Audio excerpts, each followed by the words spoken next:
Hello दोस्तों, welcome to etc. मेरा नाम है सत्य मिश्रा और मैं आप लोगों को पढ़ा रहा हूँ उत्तर प्रदेश ग्राम समाज एवं ग्रामीण विकास।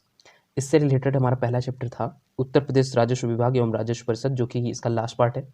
टोटल 100 एमसीक्यू मैं इसमें कंप्लीट कराया हूँ आप लोगों को। इस पार्ट में 86 से लेके 100 क्वेश्चन तक कंप्लीट कराया हुआ हूँ एमसीक्यू। तो ये पार्ट आज हमारा कंप्लीट हो जाएगा। ये सबसे ज़्यादा इंपॉर्टेंट है। राजस्व लेखपाल, चकबंदी लेखपाल, ग्राम पंचायत अधिकारी, ग्राम विकास अधिकारी और यूपी ट्रिपल एससी के थ्रू जितनी भी वैकेंसीज आएंगी उनके लिए ये मोस्ट इंपॉर्टेंट है। नेक्स्ट पार्ट में मैं आप लोगों को लेके आने वाला हूँ भूमापन इकाइयाँ। भूमापन इकाइयाँ, जिसमें मैं आप लोगों को समझाऊंगा कि एक कच्चा बीघा क्या होता है, एक पक्का बीघा क्या होता है, एक हेक्टेयर क्या होता है, और इसी तरीके से एक एकड़ क्या होता है, एक एयर क्या होता है, एक गट्टा क्या होता है, एक उन्नवासी क्या होता है, एक कंचवासी क्या होता है, और अंगुल, गिरह, जरीब या फिर क्या क्या स्ट्रक्चर यूज़ करता है एक लेखपाल। उसके बारे में आप लोगों को नेक्स्ट पार्ट में डिटेल में समझाऊंगा। तो उसके लिए प्लीज़ आप लोग वीडियो को लाइक कर दीजिएगा, शेयर कर दीजिएगा अपने दोस्तों में, और चैनल को सब्सक्राइब करके बेल आइकन जरूर दबा लीजिएगा, जिससे नेक्स्ट पार्ट की नोटिफिकेशन आप लोगों के पास पहुंच जाए। चलिए शुरुआत करते हैं हमारा ये पार्ट। तो चलिए देखते हैं हमारे लास्ट पार्ट का पहला क्वेश्चन। निम्नलिखित में से कौन सी योजना सबसे बाद में, मतलब अभी लेटेस्ट में प्रारंभ की गई है? तो वो कौन सी है? सांसद आदर्श ग्राम योजना, या फिर जवाहर रोजगार योजना, या फिर लघु कृषक विकास योजना, या निर्मल ग्राम योजना? तो अभी सबसे लेटेस्ट में जो शुरुआत की गई है वो प्रधानमंत्री के द्वारा शुरुआत की गई है, सांसद आदर्श ग्राम योजना। ठीक है। इसमें क्या होता है कि कोई एक सांसद किसी एक गांव को चुन लेता है। अब उस गांव में वो इंफ्रास्ट्रक्चर, लाइट, पानी, सड़कें, इन सब चीज़ों को अच्छे ढंग से कराता है, सुविधाओं को परिपूर्ण कराता है। तो ये अभी लेटेस्ट में कौन है? सांसद आदर्श ग्राम योजना। नेक्स्ट है सर्वे कार्य में समकोण बनाने वाला भी लंब खसका डालने में सहायक यंत्र है। तो जो सर्वे कार्य होते हैं उसमें लंब बनाने वाला जो यंत्र होता है वो खसका डालने में सहायक कौन सा यंत्र है? तो क्रॉस स्टॉफ, या फिर प्रकाशीय गुनिया, या प्रिज्म स्क्वायर, या फिर ये सभी। तो क्रॉस स्टॉफ के द्वारा भी लंब डाला जाता है और खसका डालने में सहायक होता है। प्रकाशीय गुनिया से भी खसका डाला जाता है और ये लंब होता है। और प्रिज्म स्क्वायर भी खसका डालने में सहायक होता है और लंब होते हैं। इसके जो एंगल बनते हैं प्रकाशीय प्रिज्म स्क्वायर के, वो 90 डिग्री के होते हैं। तो ये तीन के तीनों, मतलब option D is the right option. Next है एयर मापन की एक इकाई है। एयर जो है वो यूनिट है किसकी? मापन की। ये किसके मापन हेतु प्रयुक्त किया जाता है? इससे किसकी मापन होती है?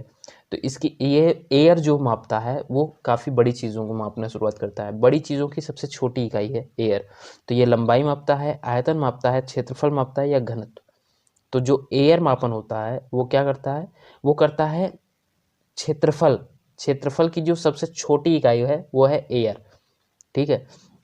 अब इसके बारे में मैं आप लोगों को एक वीडियो लेके आऊँगा जिसमें डिटेल में पढ़ाऊँगा, फिर भी थोड़ा सा मैं आप लोगों को समझा देता हूँ। एक एयर जो होता है, एक एयर बराबर होता है 100 मीटर स्क्वायर के। 100 मीटर स्क्वायर के। ठीक है। और जो एक डेका एयर होता है, एक डेका एयर जो होता है, एक डेका एयर जो होता है वो होता है 10 मीटर के।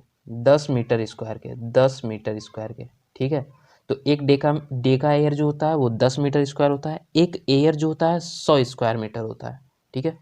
इसी तरीके से इसके बारे में मैं आपको अगर नेक्स्ट पार्ट डिटेल में आपको समझा दूंगा। फिलहाल अभी के लिए जो एयर होता है उसकी जो यूनिट होती है, जो लंबाई पहला चीज़ तो ये लंबाई मापता है। दूसरा, लंबाई के द्वारा ही क्षेत्रफल का माप होता है। तो एयर जो यूनिट है वो क्षेत्रफल का है, ये हमेशा ध्यान देने वाली बात है। और एयर की जो यूनिट होती है वो मीटर स्क्वायर होती है, ना कि मीटर होती है। ठीक है। इसलिए लंबाई का इसे यूनिट नहीं बोलते हैं, इसे बोलते हैं क्षेत्रफल का यूनिट।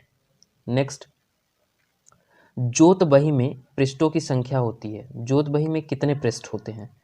तो जोत बही में 4 पृष्ठ होते हैं, 8 पृष्ठ होते हैं, 16 पृष्ठ होते हैं, या फिर 20 पृष्ठ होते हैं?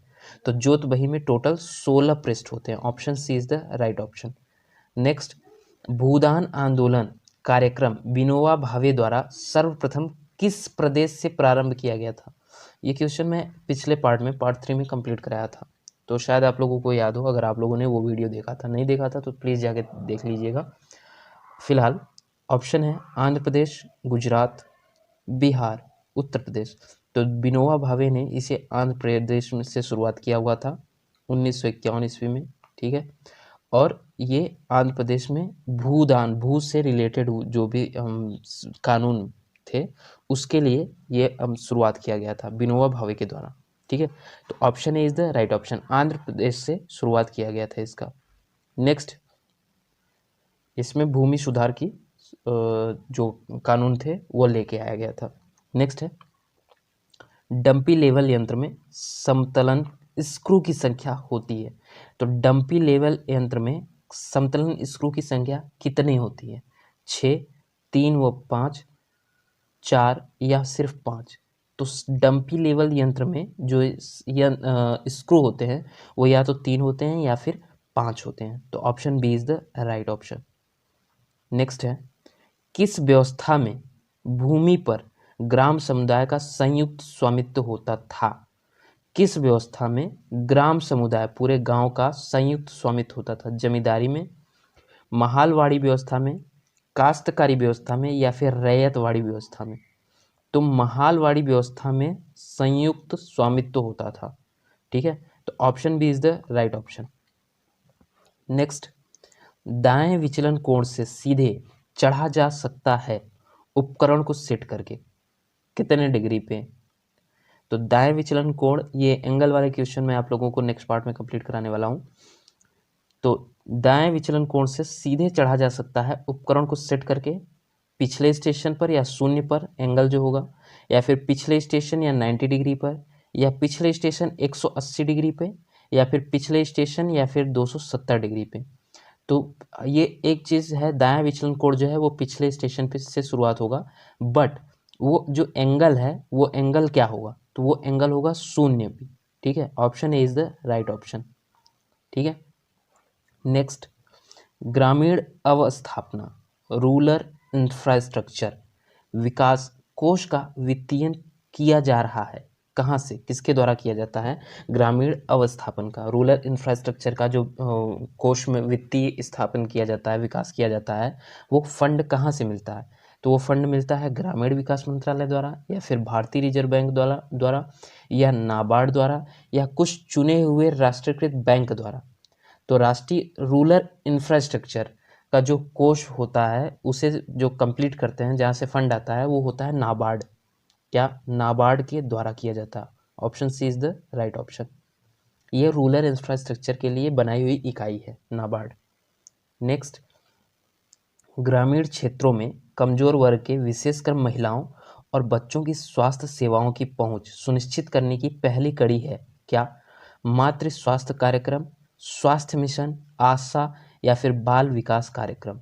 तो महिलाओं और बच्चों के लिए जो हमारी सबसे पहली कड़ी है वो है आशा।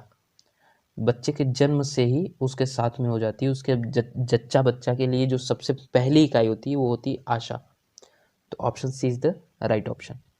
नेक्स्ट, आशा निम्नलिखित में से किससे संबंधित है? तो अभी जो आशा की बात हो रही थी वही, वो चिकित्सक होती है या चिकित्सा प्रभारी होती है या स्वास्थ्य अधिकारी होती है या सामाजिक स्वास्थ्य कार्यकर्ता होती है? तो आशा क्या होती है? आशा क्या होती है? सामाजिक स्वास्थ्य कार्यकर्ता। ये एक गांव, एक एरिया में एक लगी हुई होती हैं, ये हर घर के लिए होती हैं, हर महिला हर बच्चे के लिए होती है। तो ये क्या होती है? सामाजिक स्वास्थ्य कार्यकर्ता होती हैं आशा। नेक्स्ट, अगम्य बिंदुओं में प्लेन टेबल पर प्लाट करने के लिए क्या किया जाता है? तो विकिरण किया जाता है, या ट्राउंसिंग किया जाता है, या प्रतिच्छेदन किया जाता है, या ये सभी। तो अगम्य बिंदु में प्लेन टेबल पर प्लाट करने के लिए क्या किया जाता है? प्रतिच्छेदन किया जाता है। Option C is the right option. Next, level यंत्र से स्टाफ पठनांक पढ़ना चाहिए किस तरफ? ऊपर से नीचे की ओर, नीचे से ऊपर की ओर, या ऊपर या नीचे, या फिर स्टाफ आशंकित नहीं होते हैं? तो जो लेवल स्टाफ होता है उसका पठनांक किस तरीके से पढ़ते हैं? ऊपर से नीचे की ओर पढ़ते हैं। उसका जो पठनांक पढ़ते हैं, क्रम पढ़ते हैं, वो ऊपर से नीचे की ओर पढ़ते चले जाते हैं, ना कि दाएं से बाएं, ना कि नीचे से ऊपर, ना कि या तो ऊपर या तो नीचे, ऐसे नहीं, एक सीरीज में पढ़ते चले जाते हैं, नीचे ऊपर से नीचे की ओर। तो option A is the right option. Next है, दूरी नापने में व्यवहृत होता है क्या? दूरी नापने का जो सबसे व्यवहारिक मीटर है, यूनिट है, वो क्या है? पेडोमीटर, ओडोमीटर या स्पीडोमीटर, या फिर ये तीनों। तो दूरी मापने में जो सबसे ज़्यादा व्यवहारित है वो तीन के तीनों है, पेडोमीटर भी है, ओडोमीटर भी है और स्पीडोमीटर है। तो option D is the right option. Next and last इस पार्ट का, निम्नलिखित में से कौन सा भू क्षेत्रफल मापने की इकाई नहीं है? भू क्षेत्रफल बोला है, समझ रहे ना? क्षेत्रफल हमेशा जो उसकी यूनिट होती है वो मीटर स्क्वायर में होती है। तो करम, एकड़, कैनाल या अंकनम, तो कौन सी भू क्षेत्रफल की इकाई नहीं है? तो एकड़ के द्वारा भी नापा जाता है क्षेत्रफल, कैनाल के द्वारा भी नापा जाता है क्षेत्रफल और अंकनम के द्वारा भी नापा जाता है क्षेत्रफल, बट करम के द्वारा नहीं नापा जाता है, कड़ी के द्वारा नहीं नापा जाता है। तो option A is the right option इस क्वेश्चन के लिए कि भू क्षेत्रफल मापन की इकाई करम नहीं होती है। तो यहाँ पे हम लोगों का कंप्लीट हो गया ये चैप्टर, ग्राम विकास और ग्राम समाज का पहला चैप्टर, राजस्व विभाग और राजस्व परिषद से रिलेटेड जो 100 क्वेश्चन बनाने थे हमने उसे देख लिया। नेक्स्ट पार्ट में, इस चैप्टर के नेक्स्ट पार्ट में हम पढ़ेंगे कि भूमि मापन सर्वेक्षण जो मापन इकाइयाँ हैं वो कौन कौन सी हैं और किस तरीके से की जाती हैं। तो भूमि का जो माप होता है, भूमि का माप, ये हम नेक्स्ट पार्ट में कंप्लीट करने वाले हैं। भूमि के माप में जैसे एयर हो गया, इसके बारे में डिटेल से पढ़ेंगे, गट्टा हो गया, ठीक, बीसवा हो गया, बीघा हो गया, और इसी तरीके से एक कच्चा बीघा, कच्चा बीघा, पक्का बीघा, इस तरीके से जो चीज़ें हैं उन सब के बारे में हम डिटेल से पढ़ने वाले हैं। एक हेक्टेयर में कितने बीघे होते हैं, कितने कच्चे बीघे होते हैं, या फिर एक हेक्टेयर में 4 अंगुल बराबर क्या होता है, एक गिरह होता है। इस तरीके से हम नेक्स्ट पार्ट में कंप्लीट करने वाले हैं, जो क्षेत्रफल और भूमि मापने की जो भी इकाइयाँ हैं उसके बारे में हम डिटेल से पढ़ने वाले हैं। तो आशा करता हूँ कि आप लोगों को वीडियो पसंद आया होगा। वीडियो अच्छा लगा तो प्लीज़ वीडियो को लाइक कर दीजिएगा, अपने दोस्तों में शेयर कर दीजिएगा और चैनल को सब्सक्राइब करके बेल आइकन जरूर दबा लीजिएगा, जैसे कि नेक्स्ट पार्ट का नोटिफिकेशन आप लोगों के पास पहुँच जाए। चलिए मन लगा के पढ़िए, मिलेंगे नेक्स्ट पार्ट में, तब तक के लिए जय हिंद।